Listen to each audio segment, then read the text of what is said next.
ప్రపంచమంతా కూడా ఉత్సాహంతో జరిగించుకునేటువంటి గొప్ప పండుగ శుభదినాల్లోకి మనం వచ్చేసామండి. ప్రపంచ దేశాలన్నీ కూడా ఆల్మోస్ట్ ఆల్ కంట్రీస్ క్రిస్మస్ పండుగను ఘనంగా గొప్పగా మంచిగా జరిగించుకుంటారు. ఇది మనందరికీ తెలిసిన విషయమే. క్రిస్మస్ పండుగ అంటే పిల్లలకి చాలా ఇష్టం అండి. మరి క్రిస్మస్ తాత వస్తాడని చూసినా ఆయన చూడకపోయినా క్రిస్మస్ తాత వేషాలు వేసుకుంటూ చర్చెస్లో సంబరాలు జరిగించుకుంటారు. పల్లెటూరులో మేమైతే ఇదివరకు చిన్న చిన్న స్కిట్స్ వేయడం చాలా ఎంజాయ్గా చేస్తాం. చాలా సంతోషంగా ఉంటుంది. క్రిస్మస్ పండుగ ప్రపంచవ్యాప్తమైనటువంటి ఒక గొప్ప పెద్ద పండుగ. నిజం చెప్పాలంటే బిజినెస్ పరంగా కూడా వాళ్ళు ఏ మతమైన ఏ కులమైన ప్రపంచంలో గొప్ప బిజినెస్ జరిగేది ఎప్పుడంటే డిసెంబర్ మాసంలోనే. ఇది నేను వైశ్యాసను కూడా అడిగానండి, వ్యాపారవేత్తను కూడా నేను అడిగాను. ఆ టైంలో వచ్చినటువంటి బిజినెస్ ఆ ఇయర్ మొత్తం కూడా ఆల్మోస్ట్ అదే కవర్ చేస్తుందంట ఎక్కువ మొత్తంలో. నిజమే, ఎవరూ ఖాతం లేని సత్యం. వెరీ గుడ్, చాలా సంతోషం.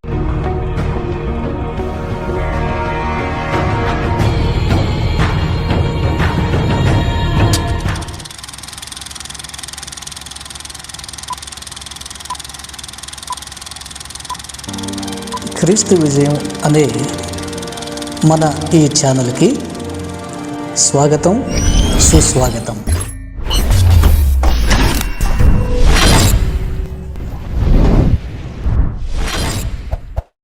లూకా సువార్త 2వ అధ్యాయంలో ఈ రీతిగా చెప్పబడింది. దావీదు పట్టణమందు నేడు రక్షకుడు మీ కొరకు పుట్టి ఉన్నాడు, ఈయన ప్రభు అయిన క్రీస్తు. దానికి ఇదే మీ కానువాలు, ఒక శిశువు పొత్తిగుడ్డలతో చుట్టబడి ఒక తొట్టెలో పండుకొని ఉండటం మీరు చూస్తారని. ఇక్కడ గొర్రెల కాపరులతో దేవాతి దేవుడు ఒక వర్తమానాన్ని తెలియజేశాడు. అట్లాగే జ్ఞానులకు కూడా ఒక వర్తమానాన్ని తెలియజేశాడు. గొర్రెల కాపరులు గొర్రెల కాపరులు అనేటువంటి వీరు ప్రపంచంలో జ్ఞానం సంపాదించినటువంటి కొందరు జ్ఞానులు కలిసి వచ్చి దేవుణ్ణి ఆరాధించారు, స్తుతించారు. ఇది వాస్తవం, ఇది జరిగింది, యథార్థత. ఇందులో ఎక్కడ మోసం కానీ కల్పితం కానీ లేదు, అందరికీ తెలిసిందే. కనుక క్రిస్మస్ పండుగను చాలా ఘనంగా ఉత్సాహంగా చెప్పాలంటే క్రొత్త సంవత్సరం వస్తుంది లేదా ఈస్టర్ పండుగ వస్తుంది, ఇవన్నీ ఒక ఎత్తు అయితే క్రిస్మస్ పండుగ మాత్రమే చాలా ఘనంగా గొప్పగా జరిగిస్తారు. చాలా సంతోషం, దేవునికి మహిమ ఘనత కలుగుగాక. అయితే నేను ఈ సందర్భంగా ఆయా సంఘాలలో ఉన్నటువంటి సంఘ పెద్దలనండి, ఆయా డినామినేషన్లకు సంబంధించినటువంటి పెద్దవారిని ప్రేమతో నేను హెచ్చరిస్తున్నాను. ముఖ్యంగా దుబాయ్ దేశంలో కానీ, కువైట్ ప్రాంతంలో కానీ, లేదా అరేబియాలో కానీ, ఇట్లాగా కొన్ని ఆయా కంట్రీస్లో ఉన్నటువంటి మన తెలుగు వాళ్ళు, తెలుగు ప్రజలు ముఖ్యంగా, అట్లాగే మన ఆంధ్రప్రదేశ్లో కానీ, తెలంగాణ స్టేట్లో కానీ, తెలంగాణ రాష్ట్రంలో కానీ, ఆంధ్ర రాష్ట్రంలో కానీ తెలుగు ప్రజలు ఎక్కడున్నా సరే ఈ మాటలు వినండి, ఖచ్చితంగా వీటిని గ్రహించండి, అర్థం చేసుకునే ప్రయత్నం చేయండి. మీ మనస్సాక్షిని ముందుంచుకొని నా మాటలు సత్యమో కాదో మీరు ఆలోచించండి. చాలా బాధాకరమైన విషయం ఏంటంటే, ఆనందించాలి, సంతోషించండి, మంచి పిండి వంటలు చేసుకోండి, హ్యాపీగా మంచి భోజనం చేసుకోండి, ఓకే, మంచి డ్రెస్సెస్ పిల్లలకు కొనివ్వండి, మీరు ధరించుకోండి, ఆనందించండి, చర్చికి వెళ్ళండి, చక్కగా ఆత్మీయంగా ఆయన ఆరాధించండి, వెల్ అండ్ గుడ్. ఇక్కడ నేను ఏం చెప్పదలుచుకున్నానంటే, క్రిస్మస్ సంబరాల పేరిట చర్చిలో కొన్ని సాంస్కృతిక కార్యక్రమాలు లాంటివి, అంటే నాట్యం ఆడుట, డ్యాన్సులు చేయటం అనేటువంటిది ఒక విధానం, ఒక కల్చర్ అనేది అక్కడక్కడ మనం చూస్తూనే ఉన్నాం. అయితే కొన్ని అసభ్యకరంగా పెద్దవారే డ్యాన్సులు చేస్తూ, నాట్యం చేస్తూ సినిమా డ్యాన్సర్లను మైమరిపించేంతగా ఇన్వాల్వ్ అయిపోయి డ్యాన్సులు చేస్తున్నారండి. ఇది చాలా విచారకరం. నేను ఇక్కడ దీన్ని ముందుగానే మిమ్మల్ని హెచ్చరిస్తున్నాను, దయచేసి నా మాటలు ఆలకించండి, దేవుని నామానికి అవమానం తేకండి. ముఖ్యంగా మన తెలుగు ప్రజలు, మీరు ఎక్కడున్నా, ఏ దేశంలో ఉన్నా, ఇంగ్లాండ్లో ఉన్నా, అమెరికాలో ఉన్నా, కెనడాలో ఉన్నా, ఇటు యూరోప్ కంట్రీస్ అనండి, ఐరోపా సంబంధితమైన దేశాలనండి, ఇటు ముస్లిం దేశాలనండి, మీరు ఎక్కడ వర్క్ చేస్తున్నా, ఎక్కడ మీరు ఏ జాబ్ చేస్తున్నా, మీరు ఎక్కడ ఏ అధికారంలో ఉన్నా, ఈ విషయాలు మర్చిపోకండి. చర్చిస్లో ఈ డ్యాన్సులు అనేటువంటివి సంతోషం కొరకు చిన్నపిల్లల్ని యాక్టివ్ చేయండి. చిన్నపిల్లల్ని చక్కగా అరేంజ్ చేయండి. ఆ చిన్నపిల్లలతో అయితే చక్కగా చూడముచ్చటగా ఉంటుంది, అది అసభ్యంగా అనిపించదు.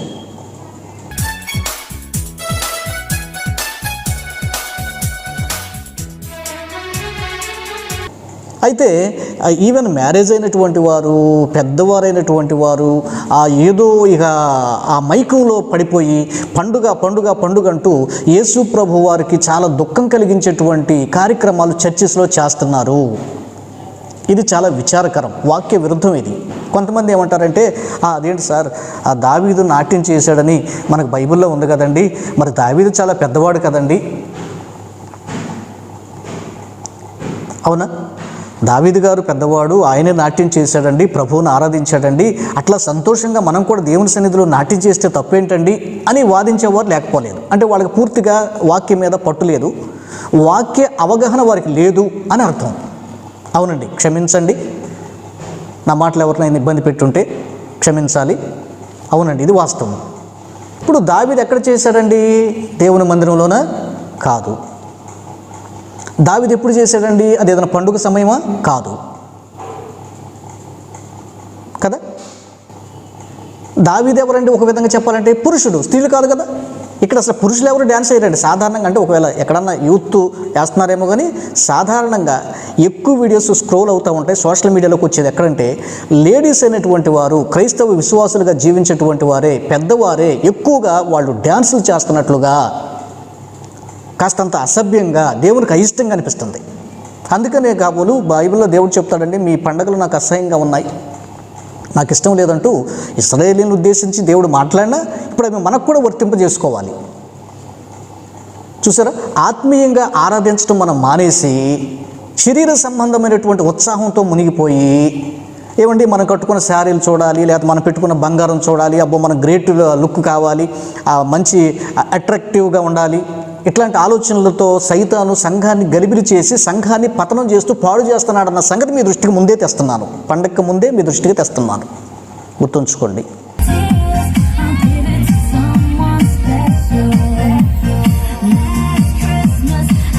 అట్లాంటి ప్రోగ్రామ్స్ను చేయటం మానేసేయండి, అది దేవునికి ఇష్టమైంది కాదు.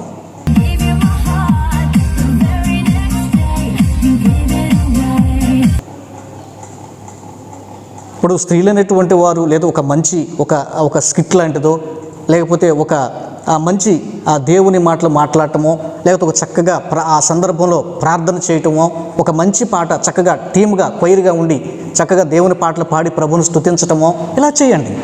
ప్రభువుకి ఎంతో మహిమ. అంతేకాని పెద్ద చిన్న వయసు భేదం లేకుండా, ఆ వయోజనులు అన్న ఆలోచన కూడా లేకుండా ఆ డాన్సులు వేస్తూ వాటిని ఏమన్నా వీళ్ళు రెడీగా కాసుకుని ఉంటారండి. ఎవరు మన గోతికాడ నక్క అంటారు చూసారా, గుంటకాడ నక్క అంటారు. అట్లాగా కొందరు బైబిల్ని వ్యతిరేకించే రెడీగా కాసుకొని వీళ్ళు డ్యాన్సులు చూడండి అంటూ ఆ మధ్య మనం చూసామండి. ఒక పాస్టర్ గారు, కేరళకి సంబంధించినటువంటి పాస్టర్ గారు అనుకుంటాను, ఆయన చర్చిలో ఆయన ఏదో పాపం దేవుని పాటే ఆరాధన చేస్తూ ఆయన ఏదో డ్యాన్స్ చేసేస్తూ ఉంటే ఆ పాటని రీమిక్స్ చేసి సినిమా పాటని యాడ్ చేసి దాన్ని తెగ వైరల్ చేసేసారు. సరే, ఇప్పుడు ఈ డ్యాన్స్ ఒకసారి చూడండి. పాస్టర్ గారు ఎంత చక్కగా డ్యాన్స్ చేస్తున్నారు. ఎందుకే రవణమ్మ పెళ్ళెందుకే రవణమ్మ,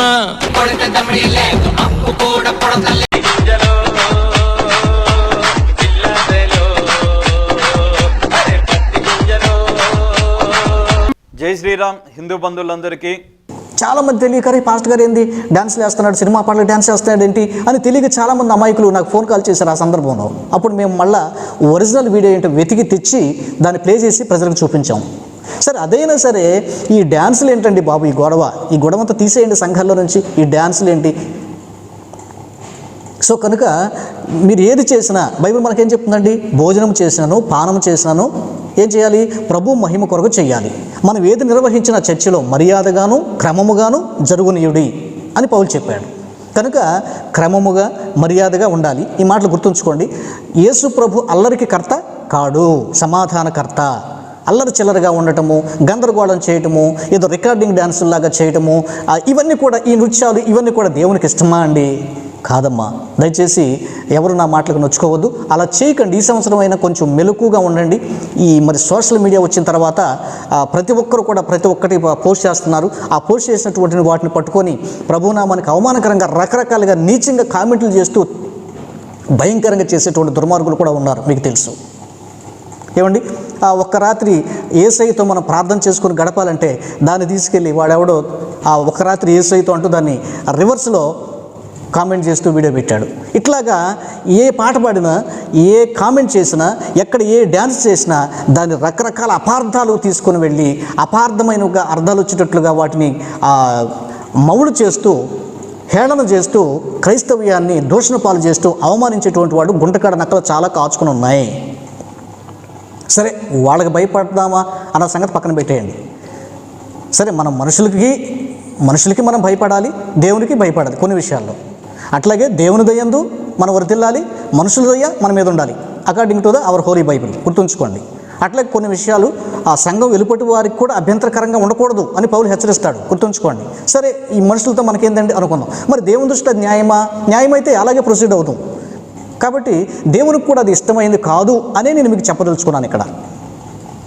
అర్థమైందండి?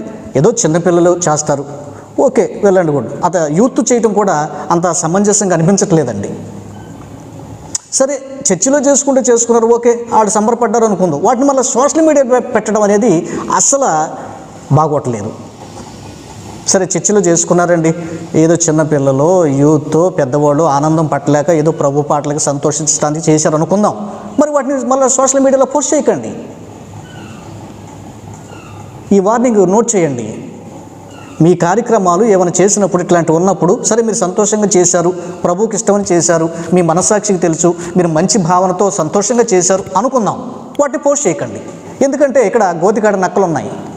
ఆ శవాన్ని పీక్కు తినడానికి కనుక ఓలలేస్తూ అరుస్తూ రాత్రుల పూట నక్కలు తిరుగుతూ ఉంటాయి చూసారు ఆ చీకట్లో.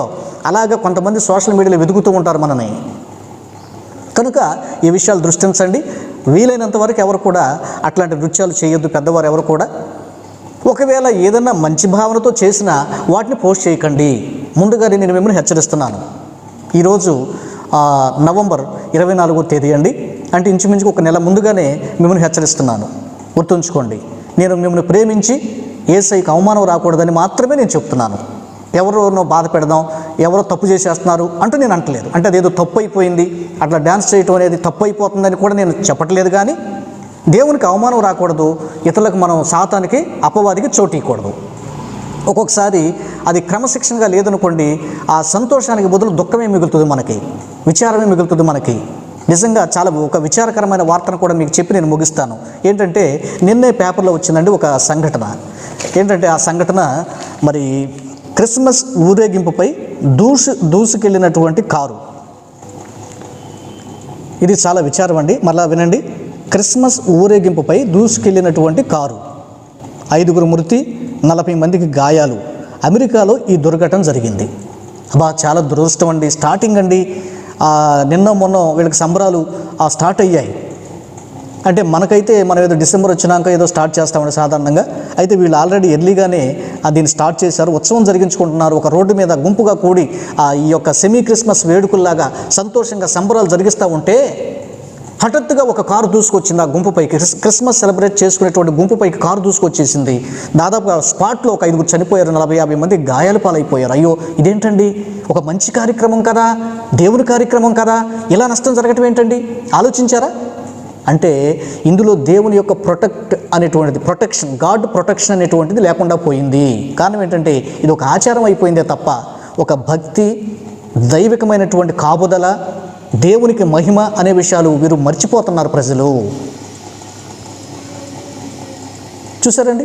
సరే, అక్కడక్కడ ఇక్కడ క్రైస్తవులనే కదండి, అన్నిలో కూడా ఇలాంటి సంభవాలు జరుగుతూ ఉంటాయి, దుర్మరణాలు వస్తూ ఉంటాయి. అది మన విచారమే. రీసెంట్గా మనం చూసాం, మొన్నటి వరకు వరదలు వచ్చినాయి నెల్లూరు ప్రాంతం అంతా, లేకపోతే తిరుపతి, చెన్నై వైపు ఈ ప్రాంతాలన్నీ కొట్టుకుపోతున్నాయండి. ఆ కడప జిల్లా అనుకుంటానండి, ఆ ప్రాంతంలో ఏదో ఒక ఊర్లో ఒక కార్తీక మాసం నాడు ఆ లైట్లు ఏదో వెలిగించుకుంటారు కదా నైటు, ఆ వరదలు వస్తున్నాయి, అయినా సరే పట్టించుకోకుండా ఊరి చివర ఉన్నటువంటి ఆ వాగు దగ్గరలో ఉన్నటువంటి ఒక హిందూ టెంపుల్కి వెళ్ళారండి దీపాలు వెలిగించడానికి. వెళ్ళినటువంటి భార్యాభర్తలు చనిపోయారు. అక్కడ పూజ చేసేటువంటి ఆ పూజారి కుటుంబంలో 9 మంది దుర్మరణం అయిపోయారు, గల్లంతైపోయారు, ఎవరు ఒక్కరు బ్రతకలేరు. దాదాపుగా ఆ కార్యక్రమంలో పాలు పంపులు పొందడానికి వెళ్ళిన వాళ్ళు ఇంచుమించుగా 25 మంది చనిపోయారండి. ఈ వార్తా కథనాలు చూసాం, నిన్న మన వరుసగా మన పేపర్లో చూస్తూనే ఉన్నాం. చూసారా ఎంత దురదృష్టం అండి. అట్లాగే కొన్ని ఘటనలు జరుగుతాయి. ఇది ఏదో నేను మతాన్ని ముడిపెడుతూ ఏదో ఒక జాతినో కులాన్ని ముడిపెడుతూ చెప్పే విషయాలు కాదండి. ఎక్కడైనా సరే దేవుని మనం సంతోషపెట్టే విషయాలలో చాలా జాగ్రత్తగా ఉండాలి, లేదంటే ఇలాంటి దుర్మరణాలు తెచ్చుకోవాల్సి వస్తుంది. ఎస్పెషల్లీ అమెరికాలో ఇది జరిగిందండి, చాలా దురదృష్టకరం అండి. పాపం అక్కడ చిన్నపిల్లలు ఉన్నారు, పెద్దవారు ఉన్నారు. ఆ ఫోటోలో మనం చూస్తున్నామండి ఎంత భయంకరంగా ఉందో. కనుక మరి చాలా అలర్ట్గా ఉండండి, భక్తి భావనతో ఉండండి. మీ ఇష్టానుసారంగా ప్రోగ్రామ్ చేయకండి. సరే మీ ఇష్టానుసారంగా చేసుకున్న వాటిని సోషల్ మీడియాలో పోస్టు చేయవద్దు. నేను చేతులు జోడించి మీ క్రైస్తవ సమాజ తెలుగు ప్రజలందరికీ చెప్తున్నాను, నేను గుర్తుంచుకోండి. అది దేవునికి అయిష్టమైన లాగుంది, ఇతరులు మనల్ని విమర్శిస్తారేమో అని భావించినప్పుడు అట్లాంటి ప్రోగ్రామ్స్ని ఎక్కడ సోషల్ మీడియాలో పోస్ట్ చేయొద్దు. వీలైనంత వరకు పెద్దవారు ఎవరు కూడా నృత్యాలు చేయటం, గంతులు వేయటం, గందరగోళాలు చేయటం, అపవాదికి చోటిచ్చే కార్యక్రమాలు ఏవి చేయొద్దు. జాగ్రత్తగా ఉండండి, ప్రభువు మిమ్మల్ని దీవిస్తాడు. ఈ హెచ్చరిక మాటలు ప్రతి ఒక్కరు కూడా మీ హృదయాల్లో ఉంచుకొని వీటిని పాటిస్తే యేసయ్యకు మహిమ వస్తుంది. థ్యాంక్ యూ అండి. God bless you. Once again మీ అందరికీ వందనాలు.